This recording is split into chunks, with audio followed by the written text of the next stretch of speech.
కృష్ణ గారు కూతురు లాంటి వయసున్న రేణుక అసలు ఇక్కడ నేను పిలవకుంటే నిలబడ్డారు అంటే వారు ఎంత హీరోసో.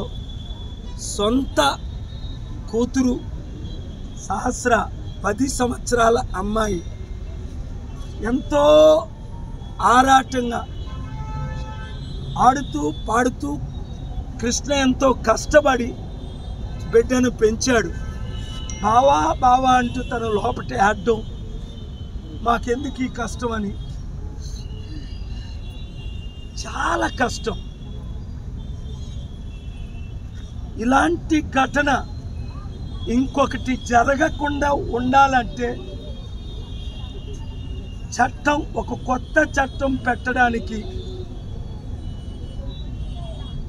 దానిపై 3 ఆర్డర్స్ తీసుకురావడానికి నేను ప్రయత్నిస్తానని సర్కిల్ ఇన్స్పెక్టర్ కేవి సుబ్బారావు గారికి వారి టీంకి చెప్పాను.